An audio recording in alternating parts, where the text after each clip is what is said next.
Kidney கல்லை கரைக்கிறது நம்ம நிறைய வீடியோக்கள் போட்டிருக்கோம் ஐயா. ஆமா 10 mm இருந்தாலும் பரவாயில்ல, அதை தொடர்ந்து நான் சொல்ற அந்த மூலிகை எடுத்துட்டு வரும்போது படிப்படியா கரைஞ்சு வெளியே வந்துடும், வலி இல்லாம வரும்னு சொன்னீங்களே. ஆமா சார். அது என்ன மூலிகை, எப்படி எல்லாம் பயன்படுத்தணும் ஐயா? இதுதான் சார் புழுக்கொல்லி என்று சொல்லக்கூடிய கல்கரைச்சி. கல்கரைச்சின்னு சொல்லுவாங்க மூலிகை. மூலிகை இது வந்து பாத்தீங்கன்னா உடம்புல இருக்கிற அந்த உப்பு, அந்த சால்ட்டு, அது சம்மந்தப்பட்ட அந்த கால்சியம் சம்மந்தப்பட்ட எல்லா இந்த கழிவுகளும் வெளியேற்றும். கிட்னி கல்ல வந்து மெயினா வந்து கரைச்சி வெளியேற்றும். பிளட்ல இருக்கிறத அந்த கிட்னில இருக்கிற நெப்ரான்ல போயிட்டு எந்த அடைப்பு இருந்தாலும் அதை வெளியெடுத்துரும். சூப்பர். அந்த மாதிரி ஒரு சக்தி வாய்ந்த மூலிகை இது. இதை நல்லா அப்படியே உருகி எடுத்துக்கணும். அந்த இலையை மாத்திரம் ஒரு பிடி எடுத்துட்டு லேசா இடிக்கணும். இடிக்கும் போது கொஞ்சம் தண்ணி போட்டு இடிச்சுக்கலாம், இல்ல மிக்சியில போட்டு கூட அரைச்சிக்கலாம். அரைச்சி வடிகட்டின மாதிரி ஒரு 5 ml 10 ml, இந்த கொஞ்சம் வயசானவங்களா இருந்தா 10 ml கொடுக்கலாம், கொஞ்சம் சின்ன கம்மியா இருந்தாங்கன்னா 5 ml கொடுக்கலாம். இதை தொடர்ந்து ஒரு 10 நாளைக்கு காலையில வெறும் வயிற்றுல சாப்பிட்டு வரும்பொழுது இந்த 5 ml 10 ml இல்ல சம பங்கு தண்ணி சேர்த்துடணும்.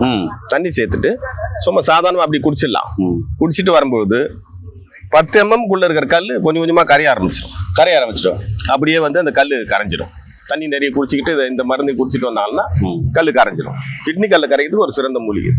ஐயா நீங்க சொல்லுங்க, இது கல் கரைச்சின்னு சொல்றாங்க, அதுக்கப்புறம் சீனி துளசின்னு சொல்றாங்க, இனிப்பு துளசின்னு சொல்றாங்க, சர்க்கரை கொல்லின்னு சொல்ற பல்வேறு வழக்க முறையில கூப்பிடுறாங்க. சீனி துளசி, சர்க்கரை கொல்லின்னு இன்னும் நிறைய மூலிகைகளும் இருக்கு.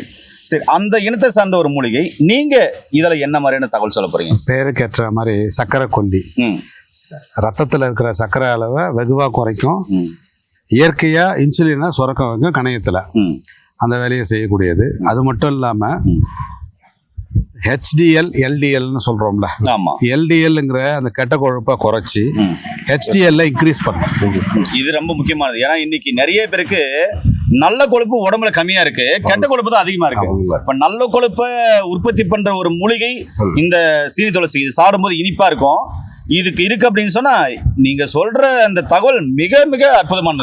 கார்டியாக் ப்ராப்ளம் இருக்கிறவங்க, இருதய கோளாறு உள்ளவங்க, கொழுப்பு அதிகமா இருக்கு, கெட்ட கொழுப்பு அதிகமா இருக்குன்னு சொல்றவங்க, பிபி பேஷண்ட் தாராளமா எடுக்கலாம். எடுத்துட்டு வரும்போது அவங்களுக்கு வெகு விரைவில் குணம் காணும். மாசத்துக்கு ஒரு முறை டெஸ்ட் எடுத்தாலே ரிப்போர்ட்ல தெரிஞ்சிடும் அவங்களுக்கு நல்ல இம்ப்ரூவ்மெண்ட் இருக்கும். ஆமா நண்பர்களே, இந்த மூலிகையில இவ்வளோ நன்மைகள் இருக்கு. சும்மான சாதாரணமா அது இனிப்பா இருக்குது அப்படின்னு சொல்லி சர்க்கரைக்கு பதிலாக இதை எடுத்து வாயில போட்டு மெல்லுவோம். ஆனா இந்த மூலிகையில் இவ்வளவு மருத்துவ குணங்கள் இருக்கு அப்படின்னு இன்னைக்கு முழுமையா நம்ம தெரிஞ்சிருக்கோம். இன்னும் நிறைய விஷயங்கள் இருக்கு. இதை வேர்ல கசாயம் போட்டு குடிச்சா என்னென்ன நன்மைகள் வரப்போற வீடியோல நம்ம தெளிவா பார்க்கலாம். கர்ப்பிணி பெண்கள், பால் ஊட்டும் தாய்மார்கள் சாப்பிடக்கூடாது, கொஞ்சம் கவனமா இருக்கணும். இது எல்லாருமே சாப்பிடலாம்.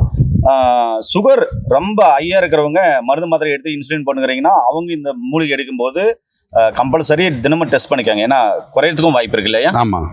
அதனால அதுக்கு தகுந்த மாதிரி நீங்க இந்த மூலிகைகள் எடுத்துக்கோங்க. குறையும் போது நீங்க எடுக்கிற மருந்து மாத்திரைகளும் உங்க மருத்துவ ஆலோசனைப்படி கூட குறைக்கிறதுக்கு வாய்ப்பு அதிகமா இருக்கு. அப்படி நிறைய பேர் பண்ணியிருக்காங்க. இந்த மூலிகை மிகவும் அற்புதமான மூலிகை. இன்னொரு மூலிகையில் சந்திக்கலாம். மீண்டும் இன்னொரு அருமையான பதிவு சந்திக்கலாம். நன்றி, வணக்கம். 2 பேருக்கு நன்றிங்க. நன்றி.